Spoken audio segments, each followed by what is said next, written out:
Welcome to the Bourbon Van. I'm Phil. I'm Julie. El Paso's over there. Mexico's over there. We're in New Mexico. Let's do this.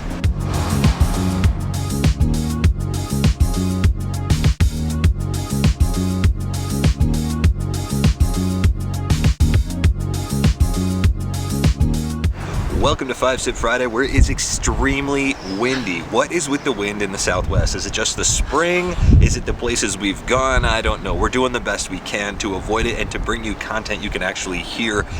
Hopefully this works. But yeah, Juarez City, Mexico, right back there. El Paso over here. We're in New Mexico, and it's not the prettiest place, I guess, but just kind of interesting. We thought it was a cool place. It's where we happen to be camped at.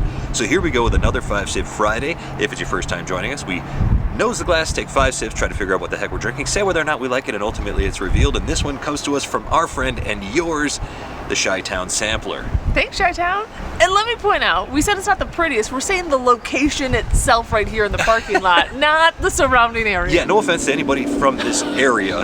It's all well and good. It's just, you know, we're in a parking lot. There's a lot of cars. There's a lot of wind. Anyways, a lot of factors today while we get into this whiskey that looks beautiful to me. I'm ready. We've had a rough go the last couple of weeks, so I'm ready to get onto the nose. Here we go. Smells good. Smells like bourbon.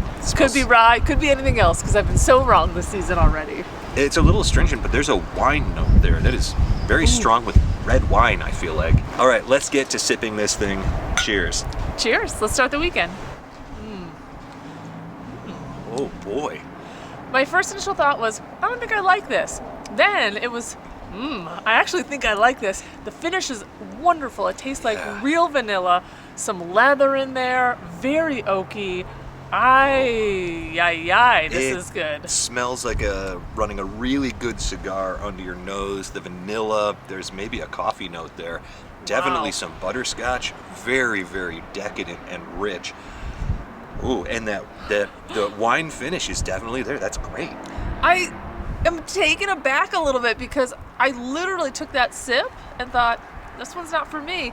And then just the flavors rushed in. First sip of the day. Sip number 2. Here we go. There's a bite to the initial sip. There's something on the front of the palate that is a bit astringent and a bit chewy and a bit hard to get past, but the finish on this is where it really excels. I think that primary bite that we're getting here, because I'm getting it too, I took a larger sip on sip number 2, because on sip 1 I went real easy because of that astringent note on the nose, thinking, wow, this is maybe proofy. Sip 1 didn't give me that proof. Sip 2, when I went a little larger, absolutely, there's some proof here. I think that's where that bite's coming from. It, again, I've been wrong on this the last couple weeks, doesn't hit like a rye spice or anything like that. This doesn't also hit like a bourbon fully. But that wine finish on the end is what I'm kind of focused on right now, because it seems proofy, it seems finished, and it seems decadent. It's very chewy too. I just want to like chew around, like I just keep chewing. There's nothing in there anymore. That flavor really lingers. It sure does. Sip 3? Yeah. There is a coffee note there at the beginning of the palate. This is a tricky one. It really, really is. It tastes to me like, I don't know, maybe this is an American whiskey, maybe it's not. I don't think it's Irish, but it has such a strong wine presence. Where is that coming from? Other than being a finished whiskey, but I can't identify the underlying whiskey that's there. I just think if it's not finished in a wine cask, I am way off here. I don't know what in the world is going on. But sip 3, my mouth is a little bit dry now, but the flavor keeps coming. It's very strong flavor. Yeah, I'm getting a little bit tiramisu, whereas I'm getting a coffee and a cream note. Yes. There's also something a little bit, not crackery, but more bready or graham crackery about it. Yeah, I completely agree. It is dessert in a glass, very decadent. And that bitterness does make me think that there's proof. I actually think putting this over a couple of drops of water or an ice cube would be fantastic. Oh, I agree. I kind of want to do that. I really like this whiskey. Are you ready for sip 4? Sip 4. All right. There's that powdery note that I always talk about when I think MGP, just a little bit of that potpourri, powdered sugar, but just a powdery note. Yeah, I wouldn't be overly surprised to find out that this is an MGP product.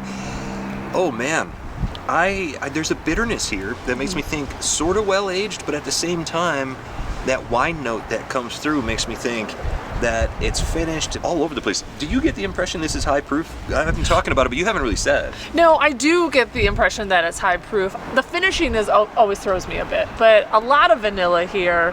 I do think it's proofy. I have a proof point in my head. This is a really tricky one. This is tricky. You want to go for sip 5? Yeah. I'm gonna be honest, I don't know if I like this. I think that there's qualities about it that are so decadent, so delicious, but the initial sip, that like first moment where you judge it on do I like this or not, I don't like that initial sip. Yeah. The finish is so great. I love the finish. It's a confusing one for me. It's very confusing, and I actually think that bite, and I'm going back to the proof here, I think that bite, that initial part of the sip that we're not liking, I think that's the high proof here. I honestly think if you proof this down just a couple of points with some ice or water, I think that would go away. I think the finish is so stellar. Like, as you were talking, everything kind of flooded in, and it makes you love this so much. I agree, if this wasn't 5 sip, I'd put 2-3 drops of water in it. I feel like you're right, that astringency would go away and just those wonderful flavors would come out. It's just a little bit... It's just a little hot. Yeah, it's just a little hot. Well, speaking of a little hot, why don't you tell us exactly what you think about this whiskey, what you think it is. We will deliberate momentarily, and we'll be right back with our guesses. And we are ready to make some guesses around here. What do you got? So, I think it's a bourbon. Okay. In my head, the entire time I'm thinking 124, so I'm gonna go 124. Wow, okay. It could go higher, it could go lower, I don't know. 124, I'm sticking with it. I think it's MGP. I'm actually not gonna say that this is finished. I just think it's a well-aged MGP bourbon at 124 proof. Okay, that's interesting. I think that this might be something like a light whiskey. Wow, the color is just so nice, though. Well, not that light whiskeys have a nice color, but just it's rich. But I don't get bourbon and I don't get rye, so I'm going to go with I'm going to say it's something other than that. Okay. I don't think it's Irish. I don't think it's Scotch. I do think it's finished. It's interesting. I think I'm with you on the MGP thing, but there's more coffee in here than I'm used to, so I'm all over the place. I'm going to say it's a red wine finished light whiskey at... Man, I always go under, and light whiskeys are generally a little proofier, but I'm going to say 120.8 proof. Great. I thought you were going to go in the 130s. So a big thank you to our friend, the Chi-Town Sampler, as always, and to all of you for watching. Let us know what's your favorite point to go where states and countries converge. Maybe we'll go there next. This is a hilarious one. Okay. It is Bull Run Distilling American Whiskey, Portland, Oregon, 124.4 proof. Oh, sorry. Yeah, 124.42. So I was only 0.42 off. No, you got it. Aged 13 years, then an additional 3 years, 2 months in Cabernet barrels. Wow. So I said it was aged, 124 proof. You said it was finished. Red wine finished. I feel like we did really well. I can't believe we didn't get our Bull Run. I wasn't even thinking about it. We sniffed that one out, and I don't. At some point, they were using MGP for these, but now they're not, definitely. So I don't know if that's their stuff or not. And matter of fact, I think we can reach out to Jen and Lee over there and find out all about that. So that'll be on the bottom of the screen here. So a huge thank you to the Chi-Town Sampler. This is an off-premise pick of Bull Run. We're, of course, huge fans of Bull Run. 124 proof. You see what I'm saying? I think you bring that down to about 118, 116 proof. I bet that would be awesome whiskey with no bite whatsoever.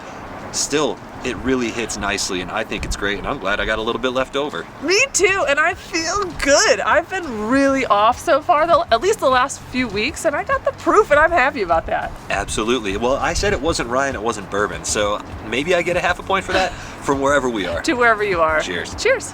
Bull Run, man. I love it. Yeah.